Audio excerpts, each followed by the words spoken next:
بسم الله الرحمن الرحيم الحمد لله رب العالمين وصلى الله وسلم وبارك على المبعوث رحمة للعالمين نبينا محمد وعلى آله وصحبه ومن اهتدى بهديه واستنى بسنته إلى يوم الدين أما بعد السلام عليكم ورحمة الله وبركاته and welcome to our 32nd of our class on Islamic Fiqh. We talked in brief about the issue of Hajj and how it is performed. And Hajj is a, quite a long topic to speak about. But if you manage to master the different types of Hajj, then you will inshallah find it easy to comprehend, and it would be best inshallah for you to perform it, and then you will master it. So in a nutshell, to recap, Hajj is divided into three types. The highest being Tamattu', the middle being Qiran, the last being Ifrad. And a person has the right to choose any of the three. And we're assuming that this is your first Hajj. So you can choose whichever you want. The Prophet ﷺ Hajj was Qiran. And he justified performing Qiran, not Tamattu', because he had his sacrifice all the way with him from Medina to Mecca. So it was physically there with him. And whoever drives his sacrifice with him, he cannot take off his ihram until he offers his sacrifice, his hadi.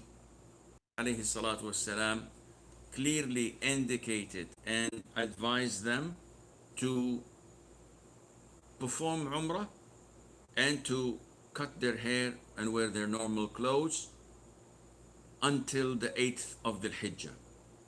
So Tamattu' is the highest.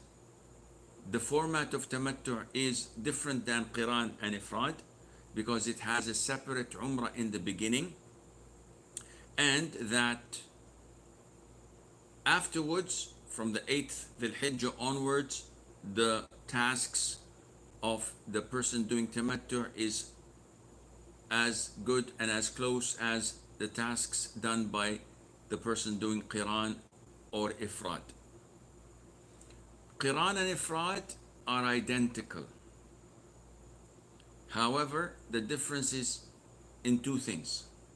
One, that the intention in Qiran is to embed, is to include the reward of Umrah, though there isn't any separate Umrah as in the case of the Mutamatti'. Two, that the person performing Qiran must slaughter his sacrifice on the day of Eid, which is known as Al-Hadi, while the person doing Ifrad does not have to sacrifice anything.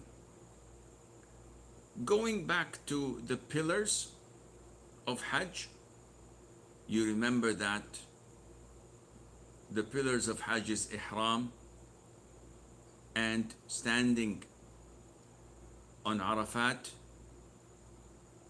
Tawaf of Hajj, and Sa'i of Hajj.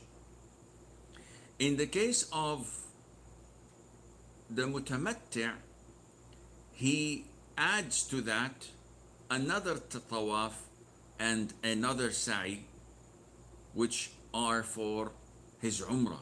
These are separate.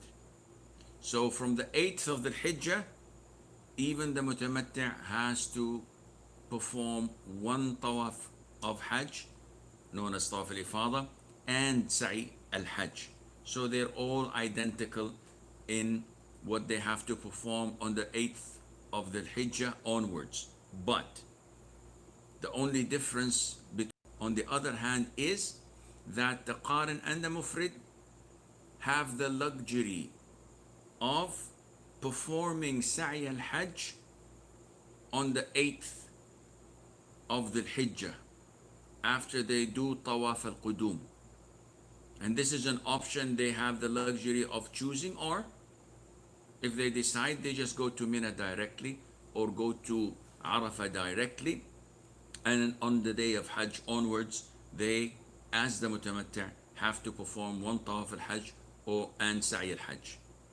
But if they chose the earlier option, then after the day of Eid, they have only Tawaf al-Hajj or Tawaf al-Ifada remaining, because the Sa'i was done earlier. And we spoke about that. So I don't think we will need to repeat that. Yet we will come, inshallah, to discuss the acts of the days of Hajj in detail now. We stopped at the pilgrims or the pilgrimage days. So the first day of the pilgrimage, according to the Sunnah, which means that you can come earlier and you can come later. But the Sunnah is, which is recommended, which you will be rewarded for, and if you don't follow it, there's no sin upon you. The Sunnah is to come on the 8th day of the Hijjah. On the 8th day of the Hijjah, the Sunnah is to come before noon, so that you would reach there in time enough for you to put your luggage and get your spot in the camp, get acquainted to it. Usually, the vast majority of people go on the 9th of the 7th, the previous night, especially those who want to do Tawaf and Sa'i, to avoid the crowd, though it is crowded. But instead of having like 1 million, you will have 800,000, which is not a big difference, but still. So a lot of the people go on the 7th to Mina. They go to their camps, to the tents, to their residential area, put their stuff, and the Sunnah is for them to pray Dhuhr, Asr, Maghrib, and Isha in Mina on the 8th day of the Hijjah, where they tend to shorten Dhuhr, Asr, and Isha. Any 4 rak'ah, they pray it as 2 rak'ah, but they pray it on time. They do not combine prayers to one another.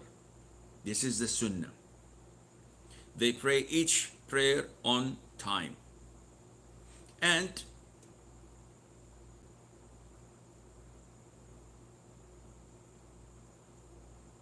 one may ask, okay, so the 8th of the Hijjah, we're supposed to go to Mina. Now, if I'm performing Qiran or I'm performing Ifrad, I don't have to pay attention to Ihram, because I am already in the state of Ihram. Remember, when I flew over, when I drove, when I crossed the Miqat zone, I entered in the state of Ihram. So even if I arrived a week earlier to Mecca, I'm still in the state of Ihram. But for the person who is in the state of Ihram and who is performing Tamattu', we know that he came a month ago or so and he performed the Umrah, he clipped his hair, now he's wearing his normal clothes, wearing perfume. Where should he assume the state of Hajj? Not only that, residents of Mecca, where should they assume the state of Ihram for their Hajj? Well, listen, scholars say that those living within the boundaries of Miqat, when they want to perform Hajj, they perform it from wherever they are. So the people of Jeddah, when we want to perform Hajj, we say labbaik Allahumma Hajj, put our ihram and go. People of Mecca, when they want to perform Hajj, they do that from their own homes. Unlike if they want to perform Umrah. If a resident of Mecca, of the Haram area, wants to perform Umrah, he's obliged to go outside of the Haram zone, says Labbaik Allahumma Umrah, wears his ihram, and enters. And this is what the Prophet ﷺ ordered Mother Aisha, who was in the Haram zone after Hajj, and she said, "O Prophet of Allah, I would like to perform Umrah." So after a short conversation, the Prophet ordered his brother-in-law, that is the brother of Aisha, his name is Abdul Rahman, to take his sister and go to At-Tan'im, which is outside the Haram zone, and she would make her ihram from there. And nowadays it's the closest area to the Haram. This is why most people who would like to repeat their Umrah, they go to At-Tan'im, or what is known now as Masjid Aisha. They'd built a masjid there, so people make their ihram and come back. So one asks, why the why the segregation? Why do we differentiate between Umrah and Hajj when it comes to ihram from Mecca? The answer, and Allah knows best, is that Umrah linguistically means to visit. And if you are living in the Haram area, I cannot visit my home because I'm living in my home. So it was sunnah and even mandatory for the people of the Haram zone to exit it in order to come inside visiting in their ihram and intending to make Umrah. As for Hajj, no. The person doing tamattu', the person who is residing in Haram area, makes his ihram from his own home, from wherever he is. So the people of Jeddah do it from Jeddah, they make the niyyah and go.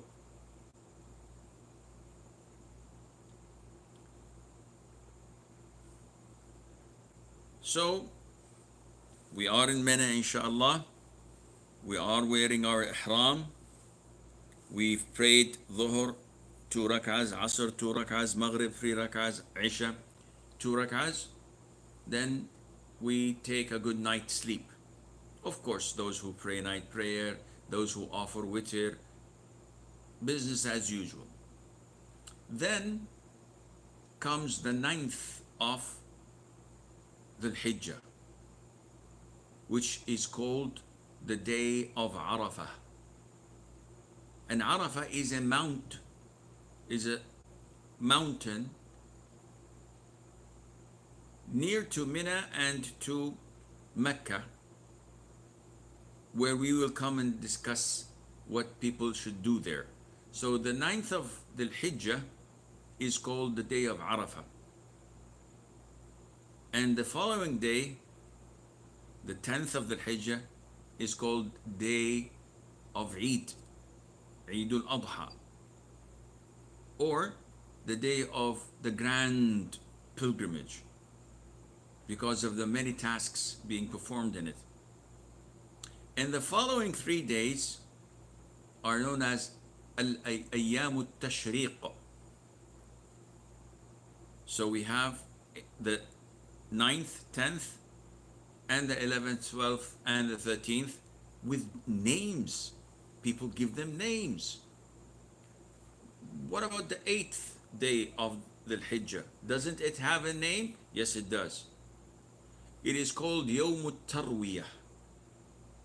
And this is because on that day, the pilgrims, they water their camels, their rides, and make them drink a lot, because on the rest of the journey, when they go to Mina, Arafah, Muzdalifah, and back to Mina, there might not be facilities to drink from, so the camels would go on. As we know, the camels can go on without water for many days, providing they take their storage first. So the 8th day, Yawm al-Tarwiyah, followed by known as Ayyam al-Tashriq. And why do we call them Ayyam al-Tashriq? Because on the 10th day, when the pilgrims slaughter their sacrifices, they slice the meat into pieces, thin pieces, and they expose it to the sun so it becomes dry and it can be stored. And these are the days of the Hajj. So we go back to Yawm Arafah. So what is Yawm Arafah? Yawm Arafah, you wake up in your camp on the 9th of the Hijjah morning, you pray Fajr, you stay and remember Allah until the sun rises, and then you head after sunrise to Arafat, occupying yourself with saying Labbaik Allahumma Labbaik, Labbaik la sharika laka Labbaik, Innal hamda wal ni'mata laka wal mulk la sharika lak.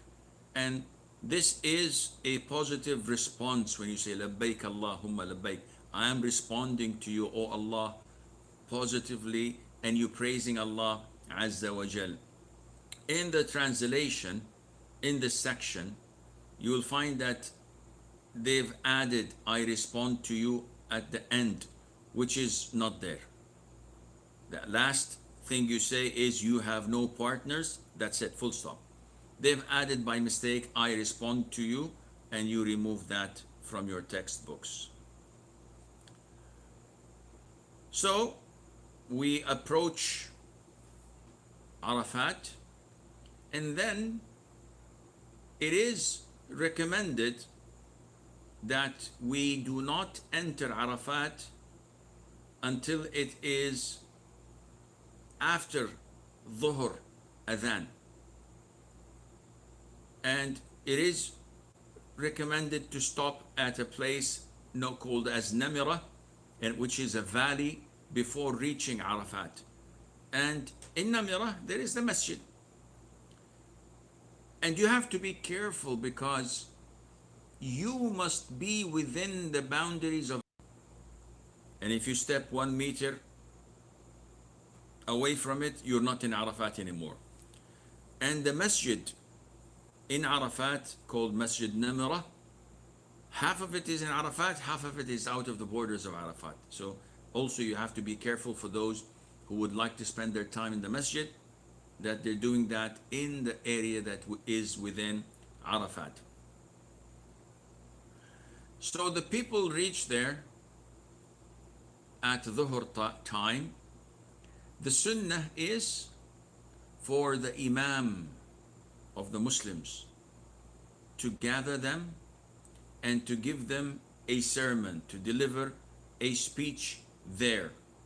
And this speech has nothing to do with Friday, though it coincides the time, but it is not related to Friday. This speech is dedicated to the day of Arafat.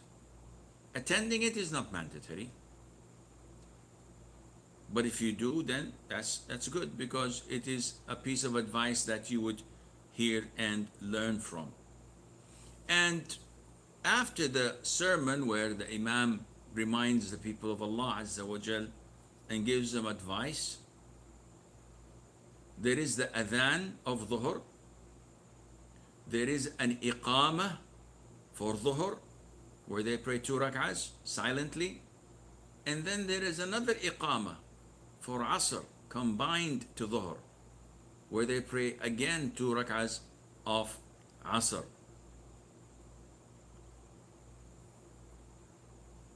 Afterwards, the pilgrims can do whatever they want.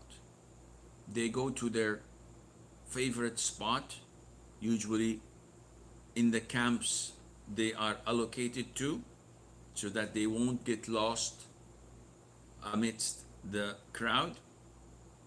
And they occupy themselves and their time until sunset with reciting the Quran, making dua, praising Allah Azza wa Jal, offering salutation to the Prophet alayhi salatu wassalam, and so many things that they do, whether doing it standing up, sitting down, lying on their side, riding there, on average, give or take, that you ask Allah Azza wa Jal, praise Allah, spend the time in expressing your humility to Allah subhanahu wa ta'ala, and try your level best to be among those whom Allah forgive, because this is a great moment where Allah the Almighty shows his angels and proudly say to them, look at my servants who came to me in this state of humility and expressing their poverty, wanting my forgiveness, and Allah makes them witness that he had forgiven their sins. So it's a great chance to repent, to return back to Allah, and to ask Allah for forgiveness, because this is indeed one of the rare moments that Allah Azza wa Jal grants his forgiveness to all those who come and ask him without caring, without holding them to account. One may ask, what is the right time to be spent in Arafat? Well, for your Hajj to be valid, if you spend one moment from the break of dawn of the 9th, though we know that the sunnah is to go there dhuhr time, but even if you prayed Fajr on the 9th and you went and stood there for a moment and left, the pillar is valid, your Hajj is valid. But you're sinful because you did not stay and make a combination between the day and night, meaning you did not wait until the sunset and you left earlier. So you have to compensate that by expiation of slaughtering a sheep in Mecca, in the Haram area, and distributing it to the poor.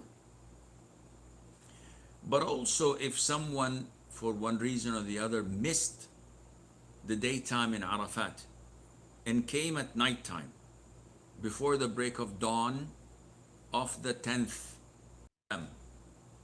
in Muzdalifah, his companion Urwa ibn al-Mudarris came after the Prophet had prayed Fajr, and he said, O Prophet of Allah, I took off yesterday, that was the day of Arafah, and I did not know where you guys were, so I did not leave any mount or top or hill or any place, except that I climbed and went down and moved over until I reached you before Fajr. So the Prophet said, alayhi salatu wasalam, whoever prays Fajr with us in Muzdalifah, and before that, prior to that, he had stayed one moment in Arafat, then his Hajj is valid and complete. Now remember, the man did not have GPS and he did not know where to go, but he did not leave any mountain or an area except that he passed over, which means that he had definitely passed over Arafat at night time, not on the daytime. So the Prophet here did not order him to slaughter an expiation for missing sunset in Arafat, which we learn from that as long as you spent a moment of the night time of Arafat, then your Hajj is accepted and valid.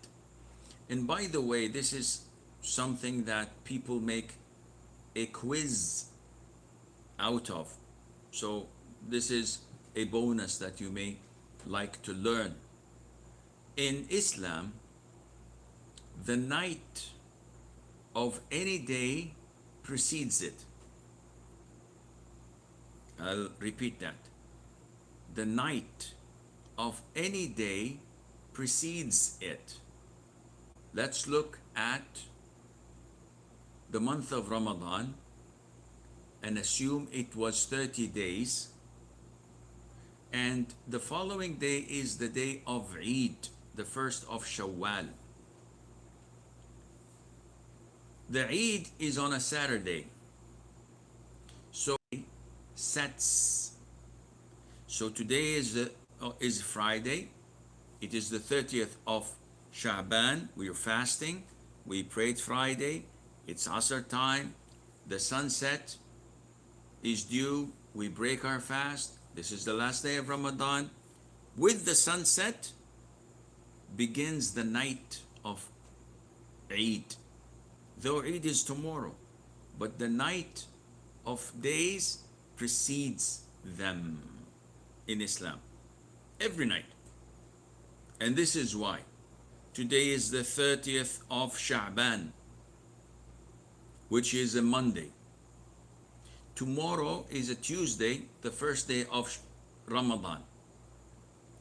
Tonight, I can, after sunset, go and perform Umrah, and my Umrah would be equivalent to a Hajj, because I performed it during Ramadan. Sheikh, but today is the 30th of Sha'ban. Yes, once the sun sets, this means that it is now the first of Ramadan. So I can go. I haven't fasted a day yet tonight is the night of the first day of Ramadan. So every day of the year, the night that precedes it, it is its night, except for Arafat. So today is a Sunday. Today is the 9th of the Hijjah. It is called the day of Arafat. The sun sets. Usually we would have called it now to be the night of Eid, but it is not. It's called the night of Arafah still, where people go to Muzdalifah and wait until the break of dawn. When the dawn breaks, this becomes the day of Eid. Okay, that was just a bonus. Now, where should we stand in Arafah zone? Because there is this mountain of Arafat, and I often see pilgrims climbing it up. And they stay either midway and some reach the peak of it. All of this is an innovation. The Prophet said no such thing as climbing the mountain or going to some high lands. This is all innovation. It is also dangerous. It is also not recommended for pilgrims to do this. Now, one would say that 5 hours to make dua, that is a lot of time. And indeed, it is a lot of time for those who do not know Allah Azza wa Jal. And we see those when they are engaging in dua after Fajr prayer on normal days, or between Adhan and Iqamah. They raise their hands. You count from 1 to 10 and that's it. It's over. Akhi, what did you do? I said, oh, I made dua. But it took you 10 seconds. Yeah, this is all what I can afford. I don't know what to say. Give me forgiveness. Give me some couple of $1 million. That's it. I don't have so many things to do. Subhanallah. A real Muslim should know that dua is divided into two types. There is the dua that everyone knows, which is the dua of request. Give me this, provide this for me, protect me from this, do this for me. And this is everybody know. It's called du'a'ul mas'ala. You want something. But there is a higher level of dua, which is du'a'ul ibadah wa thana, is the dua of complimenting Allah Azza wa Jal. Both are forms of worship, but one of them is high because you do not ask for anything. You just praise Allah. When Yunus, peace be upon him, was swallowed by the whale, when he was in the belly of the whale, tell me, what did he ask? Oh Allah, relieve me from what I am suffering from. Oh Allah, save me from the belly of the whale? No. He said, La ilaha illa anta subhanak. I have been among those who wronged themselves. That's it. Okay, then what do you want? This is sufficient.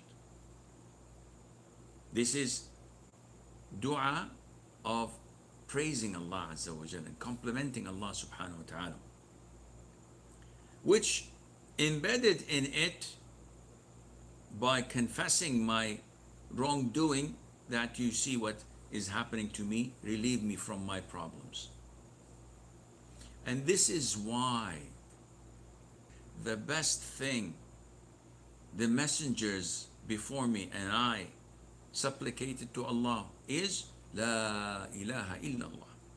There is no God worthy of being worshipped except Allah. So when you say Alhamdulillah, you're making dua. Subhanallah, Allahu Akbar, La hawla wa la quwwata illa billah. All of this is dua. So among the things that you should make dua during the day of Arafat is praising Allah endlessly. Because if you praise Allah subhanahu wa ta'ala and glorify Him till the day you die, you've not done your due diligence and your duty towards Allah subhanahu wa ta'ala. Allah is more deserving than what we offer. Yet we're so ignorant, negligent, that we think that this is our right. When we complain blasphemously, Allah did not answer my dua. Allah deprived me from what I deserve. I deserve more than this. Why is He giving Tom, Dick, and Harry so many things and not giving it to me? Subhanallah, I remember once I visited an uncle. May Allah have mercy on his soul. A dear uncle to me. And he used to pray every 5 prayers in the masjid. And he was like in his mid-70s. And he fell ill. So I went to visit him. So I said, Uncle, how do you feel? And he said, Alhamdulillah. I've been praying for Allah Azza wa Jal, or I've been praying to Allah Azza wa Jal for the past 50 years. And look how sick I am. While my neighbor had never entered the masjid in his life. I've never seen him in the masjid for the past 50 years. And he is as strong as a bull. So the uncle, at time of distress, instead of turning to Allah, praising Him for His endless gifts and blessings and favors, he's complaining and he's comparing and he's objecting to Allah's rulings. May Allah give us a good ending. Therefore, we are negligent, we are ignorant. When we ask Allah, we ask for the one thing that we think is missing: money. Oh Allah, pay off my debts. Oh Allah, increase my income.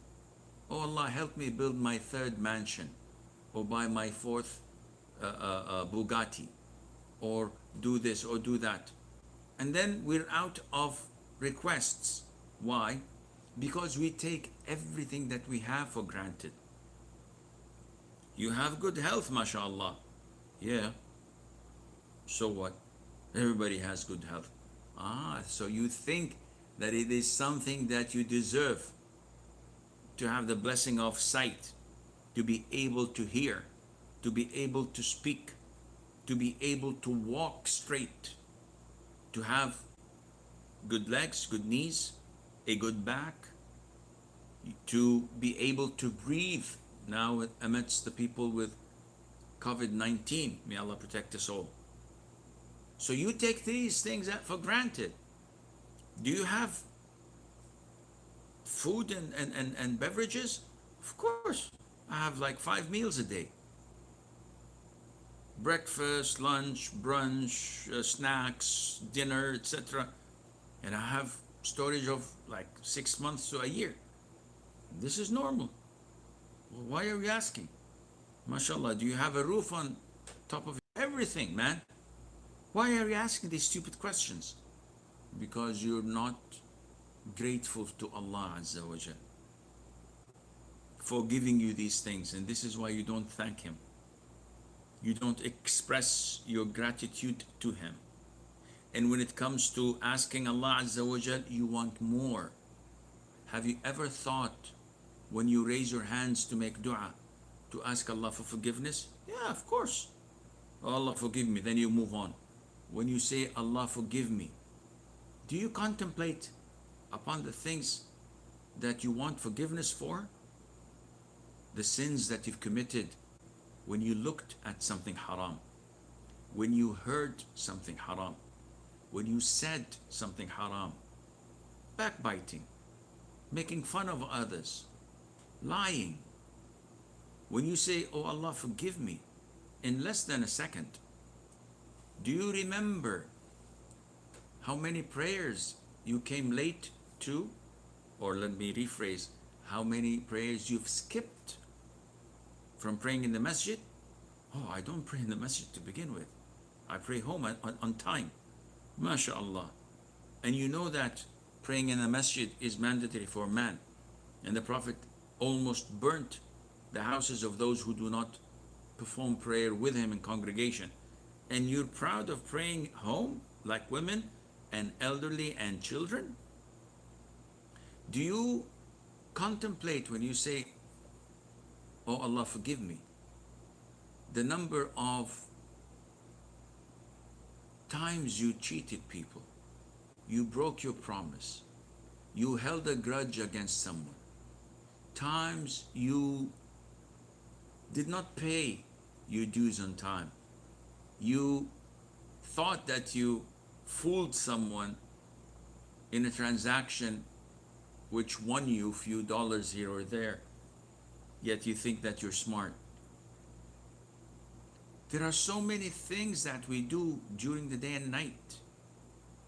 Being unfair with our spouses, being rude, being disrespectful, raising our voices against our parents, looking them straight in the eye when they're talking to us, showing them our resentment from what they are saying. When you say astaghfirullah, recall any of these things? When you make dua, do you ever say, oh Allah, grant me beneficial knowledge that allows me to worship you so that you're pleased with me? Do you ask Allah to cleanse your heart from hatred, enmity, envy, grudges, and all other illnesses? And then you tell me, I don't have anything to ask Allah for. You have so many things to ask Allah for. But because you are negligent, you're ignorant. If I give you an A4 piece of paper and I ask you to write the beautiful names of Allah and His attributes, you won't be able to cross or to pass two lines because you don't know.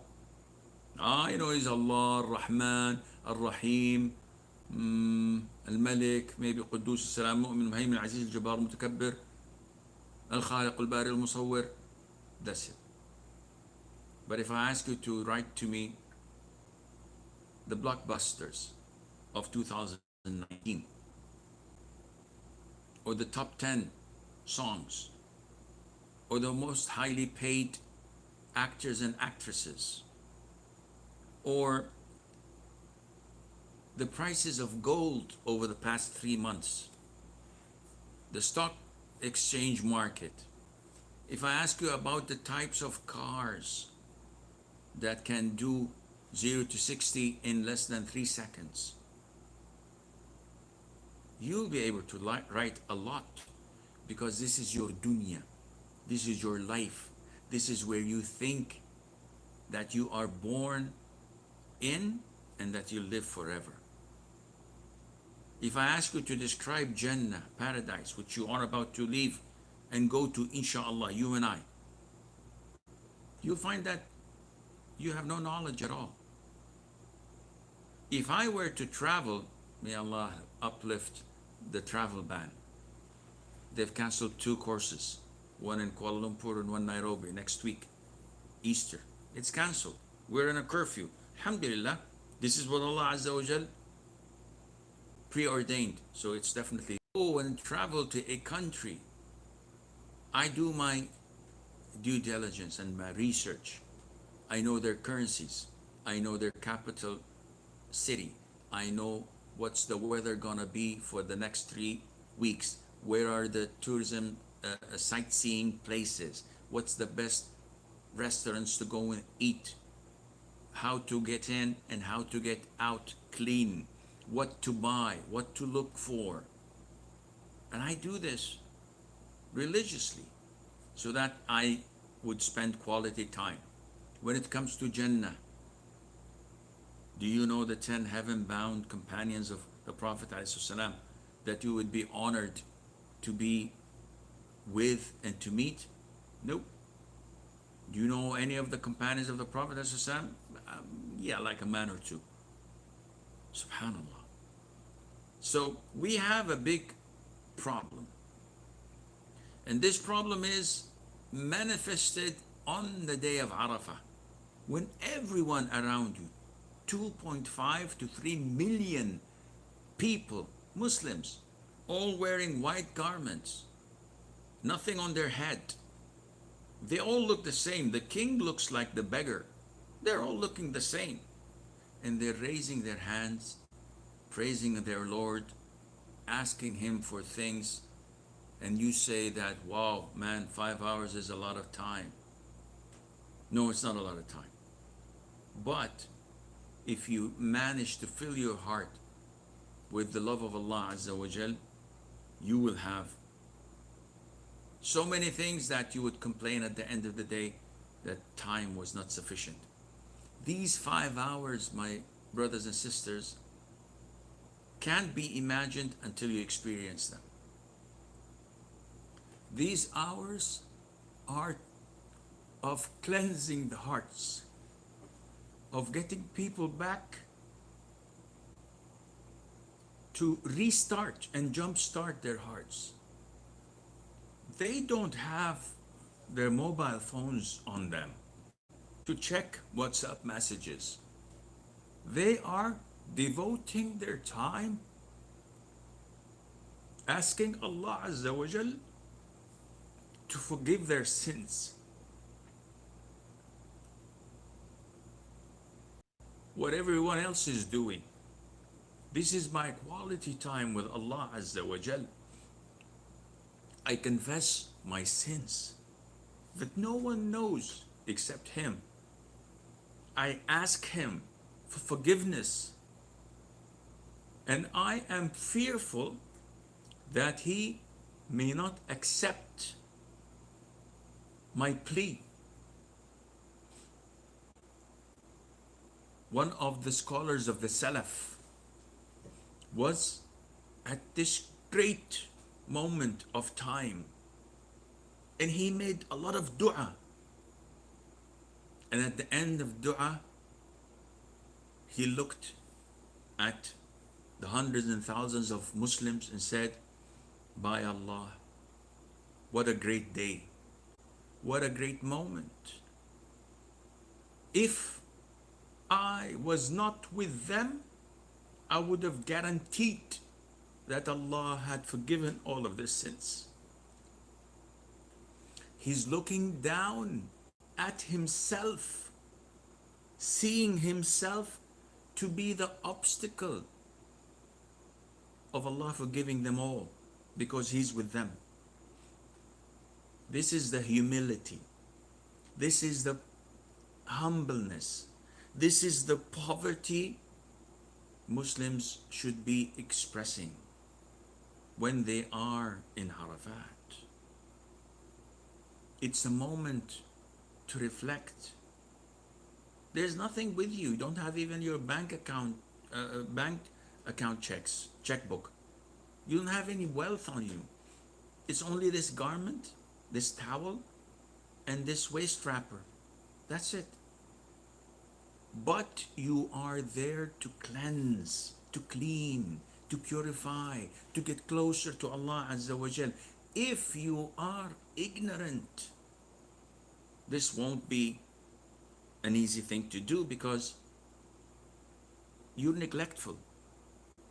You're heedless. You keep on looking at people and what he's wearing, what he's doing, and some of them even complain, laughing.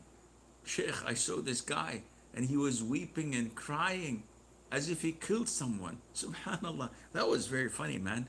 I don't know why people act like this. We seem to have things impairing our sight. We can't see things truly. And this is why we have to rectify all of this before we go to Hajj, so that a Hajj would be a journey to remember. I pray to Allah Azza wa Jal that He grants us this beautiful experience. So we sit and make dua until it's time for the sun to set. Once the sun sets, no one calls the adhan. No one prays Maghrib. They all start to leave and head towards Muzdalifah. And you must not leave before the sun sets, because if you leave the area of Arafat, even if you stayed there for 5 hours, if you leave there before a moment before sunset, then you have to give the expiation. We reach Muzdalifah. Of course, the sun had set. Now, to mobilize 3 million plus from one small area to another would probably take a lot of time. And if there is a traffic jam, which usually there is because of wrong practices of some pilgrims, but if things go smooth, then probably half an hour, 40 minutes, and you're in Muzdalifah. This is why a lot of the pilgrims decide to walk from Arafat to Muzdalifah. And it's not a big distance. You can do that. I did that. Walking in Hajj is an easy thing. You can do that from Mecca to Mina to Arafah to Muzdalifah. It is not too easy, but if you're fit and healthy and you don't have luggage, you can do that without a problem, providing you know your way and that you won't be lost amongst the crowds. Once place, there are no apartments or tents. Usually they make erected tents there just for half a night. And then it's all empty throughout the whole year. Nothing. So people set their camps and they call the adhan, one adhan, and then they make iqamah for Maghrib, they pray it, and then they make iqamah for Isha and pray it. So they combine Maghrib to Isha. Unlike what is written in your textbook, it says that for Isha prayer has fallen so that pilgrims would be delaying Maghrib until Isha time. This is not true. Okay, some schools of thought say that you cannot pray Maghrib until Isha time is due. So if I happen to reach Muzdalifah in 15 minutes, there's almost an hour left for Isha time. It doesn't matter. The sunnah is to pray Maghrib and Isha together as soon as you reach Muzdalifah. So if you reach Muzdalifah before time of Isha, pray Maghrib, which would be on time, and Isha, which would be combined to Maghrib before the time of Isha. No problem. If you reach at 9 or 10 o'clock p.m., then pray Maghrib, which is combined to Isha at the Isha time. And then pray 2 rak'ahs of Isha, which is done on time. Sometimes it is so jammed and crowded that the cars don't move from Arafat and people are stuck. And we know that the last time for Isha is the Islamic midnight. One says, whoa, Sheikh, what is Islamic midnight? Is it when werewolves turn into vampires? Ha ha ha, no. Midnight normally is 12 o'clock to people. In Islam, midnight is the middle point between sunset and the break of dawn. So sunset is at 6 o'clock p.m. The break of dawn is at 6 o'clock. Islamic midnight is equivalent to normal midnight. But if sunset is at 5 o'clock and the break of dawn is at 6 o'clock. So from 5 till 12, this is 7. And from 7 to 6, this is 6 hours. So 13 hours total. Half of it is what? Half of it is 6 hours and a half. Add 6 hours and a half to sunset time, it becomes 11:30. If you pray Isha at 11:30, your prayer is invalid because it's midnight. You have to pray it before that. Sometimes midnight can be 11. Sometimes it can be a bit earlier. It depends on the actual middle point between sunset and the break of dawn. So we reached Muzdalifah, we prayed Maghrib and Isha. Then what? Then hit the sack, sleep.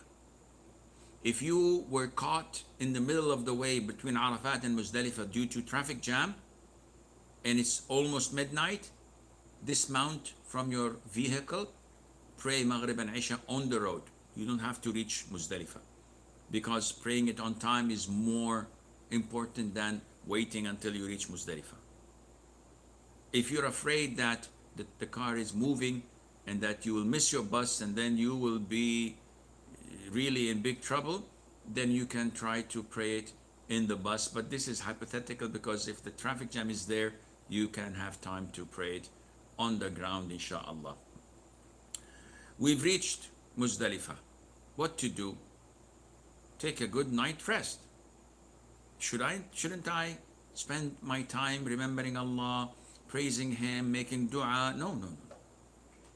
Tomorrow, the day of Eid, you have ahead of you a lot to do.